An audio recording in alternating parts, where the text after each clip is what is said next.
Cooling down किसे कहते हैं, कूलिंग डाउन कैसे किया जाता है, कूलिंग डाउन करते समय किन बातों का ध्यान रखना चाहिए और कूलिंग डाउन के दौरान किस प्रकार से पहले जॉगिंग करें, एक्सरसाइज करें, स्ट्रेचिंग करें। अगर स्ट्रेचिंग करते हैं तो स्ट्रेचिंग किस प्रकार की स्ट्रेचिंग करें, इस प्रकार के ढेर सारे सवालों का जवाब लेकर इस वीडियो में आया हूं। इस वीडियो को देखने के बाद आपको कूलिंग डाउन की पूरी डिटेल मिल जाएगी और आपके मन में और दिल में किसी प्रकार का कोई भी सवाल होगा वो सवाल सारे दूर हो जाएंगे।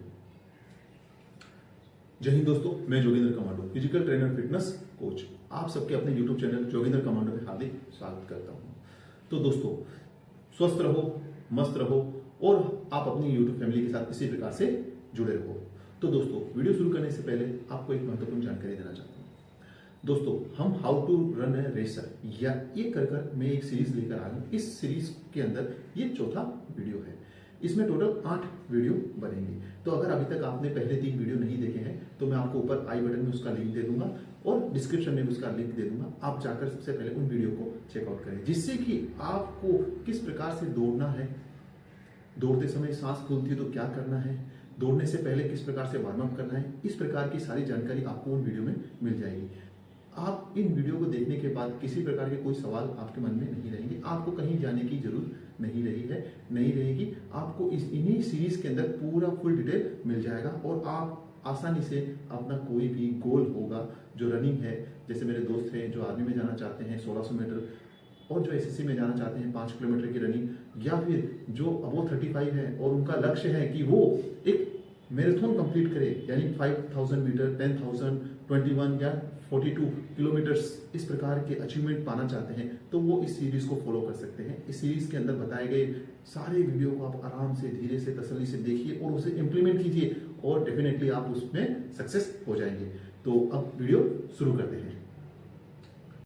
तो दोस्तों, कूलिंग डाउन क्या है? कूलिंग डाउन को लिमरिंग डाउन भी कहते हैं, यानी कि सामान्य हिंदी भाषा में अगर आप समझना चाहें तो नीचे गिरना। अब बात आती है कि कूलिंग डाउन क्यों जरूरी है। देखिए, जब भी आप हाई इंटेंसिटी वर्कआउट करते हैं, हाई इंटेंसिटी वर्कआउट करने के बाद सबसे पहले आपकी बॉडी में क्या परिवर्तन आता है? आपका ब्लड प्रेशर हाई होता है, बॉडी टेम्परेचर हाई होता है, मसल्स का फटीग हो रखा है और मसल्स में ऑक्सीजन की एकदम से कमी हो गई है, जिससे कि आपको बिल्कुल भी कुछ भी करने की हिम्मत नहीं रहती। इसलिए हम कूलिंग डाउन कर हमारे बॉडी को वापस से एनर्जेटिक बनाते हैं। तो दोस्तों, कूलिंग डाउन कैसे किया जाता है? जैसे ही आप हाई इंटेंसिटी वर्कआउट कर आते हैं, यानी कि रनिंग कर आते हैं या फिर किसी प्रकार का वर्कआउट के बाद आते हैं, तो सबसे पहले शरीर में क्या महसूस होता है?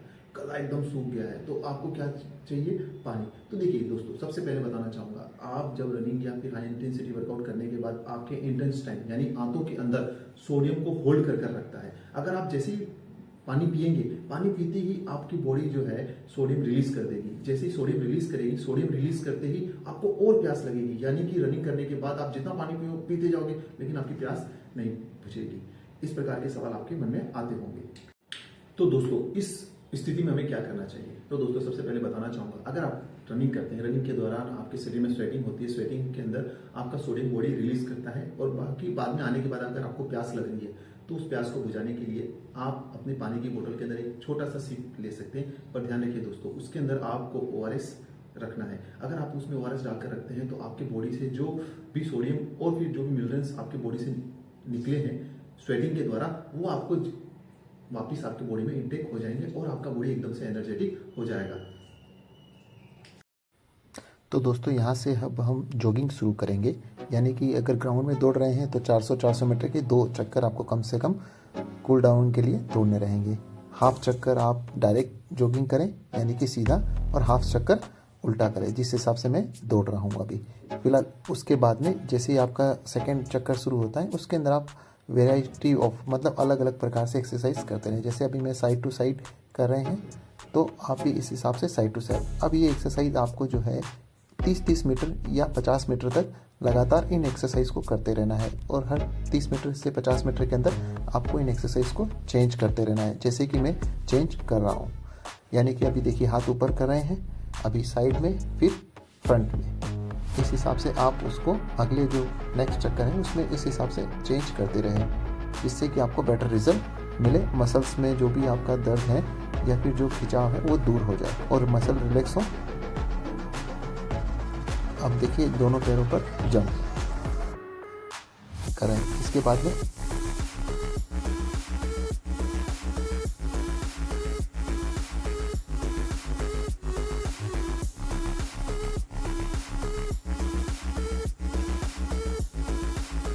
तो दोस्तों अब हम स्टैटिक स्ट्रेचिंग शुरू करेंगे, जिससे कि आपको इस स्ट्रेचिंग के अंदर कम से कम आपको 10 से 15 सेकंड तक अपने शरीर को होल्ड रखना है, जिससे कि आपको पूरा स्ट्रेच हो शरीर बॉडी पर। सबसे पहले देखिए अपने दोनों हाथों को आगे ले जाए। अब ये जो है इसमें हैमस्ट्रिंग मसल्स पर पूरा खिंचाव आ रहा है, यानी कि रनिंग के दौरान जो आपके हैमस्ट्रिंग मसल में खिंचाव आया है उसको दूर कर रहे हैं। इसमें हर एक एक्सरसाइज में जिस प्रकार से हर एक स्ट्रेचिंग में आपको कम से कम 10 से 15 सेकंड तक होल्ड करना है और ब्रीदिंग नॉर्मल रखना है। जैसे कि मैं आपको दिखा रहा हूँ, मेरे पीछे काफ मसल से हैमस्ट्रिंग मसल तक पूरा खिंचाव हो रहा है। अब इसे धीरे धीरे ऊपर आए।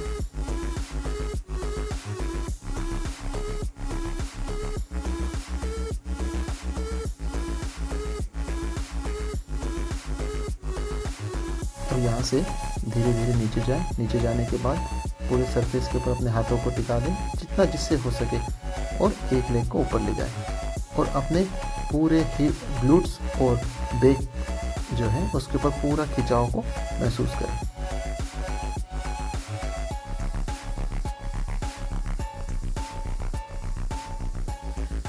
ये रनिंग या वर्कआउट के बाद में इस प्रकार की एक्सरसाइज करने से आपका फुल बॉडी रिलैक्स होता है।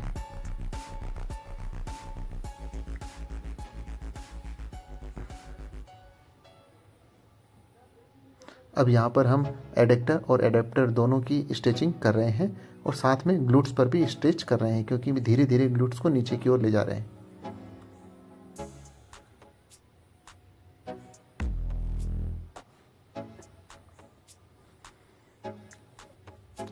शुरुआत में आपको जो है कि कम समय लग सकता है, यानी 2 सेकेंड, 5 सेकेंड, 8 सेकेंड में आप थक जाएंगे, लेकिन आप इसको कम से कम 10 से 15 सेकेंड तक ले जाएं।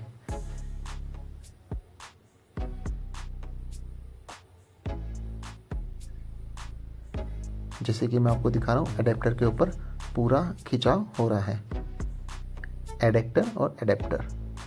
अब यहाँ पर साथ में नीचे की तरफ जाने पर आपके कोडिशेप मसल में भी पूरा खिंचाव हो रहा है। अब यहाँ से बैक मसल पर,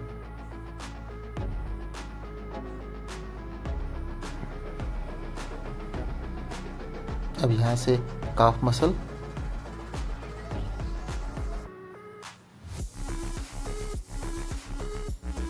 प्रॉपर होल्ड करना है, ब्रीदिंग को सामान्य रखना है, यानी धीरे धीरे सांस लें, धीरे धीरे सांस छोड़ें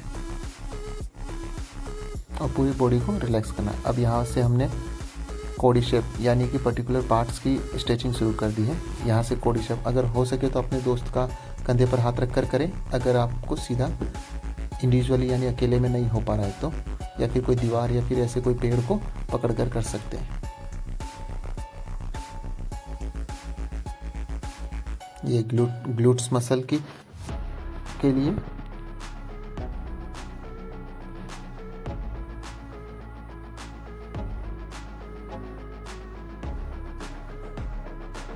शुरुआत में थोड़ा कठिनाई हो सकती है, पर प्रतिदिन इसके अभ्यास से बेटर और अच्छे रिजल्ट आपको देखने को मिलेंगे।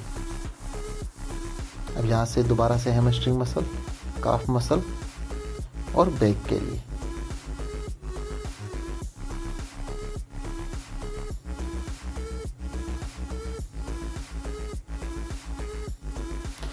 कूल डाउन जो है अपने आप के अंदर ही एक बेटर एक्सरसाइज है, जिससे कि आप मसल रिलैक्स कर सकते हैं। ये फिर से ग्लूट्स के लिए,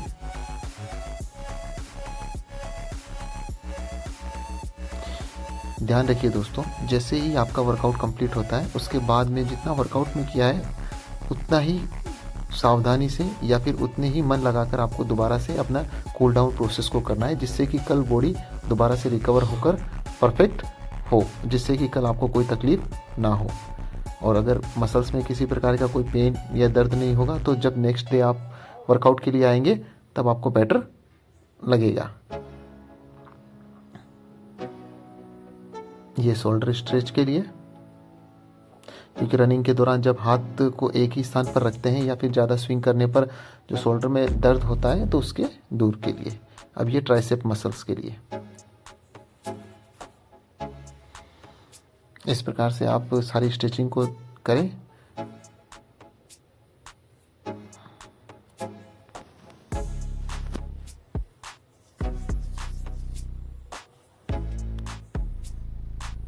ये ऑब्लिक मसल्स के लिए।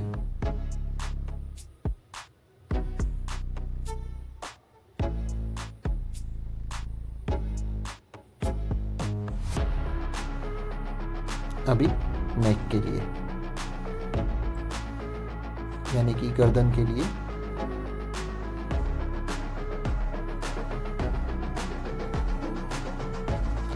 इस प्रकार से आपने देखा कि मैं नीचे से ऊपर की ओर बढ़ा।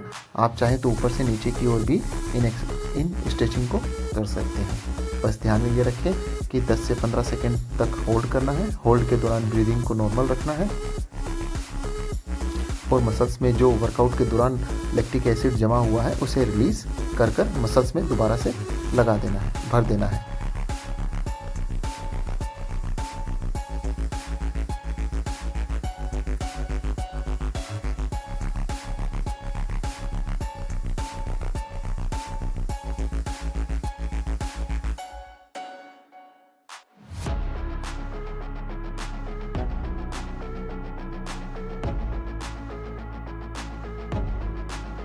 तो दोस्तों आशा करता हूं कि अब आपके मन में किसी प्रकार की कोई भी कंफ्यूजन या फिर कोई भी डाउट बाकी नहीं रहा हो। अगर किसी प्रकार का कोई भी कंफ्यूजन या डाउट रहा हो तो बेफिक्र आप कमेंट बॉक्स में कमेंट कर दीजिएगा। मैं आपको जल्द से जल्द उसका इलाज या फिर सुझाव बता दूंगा।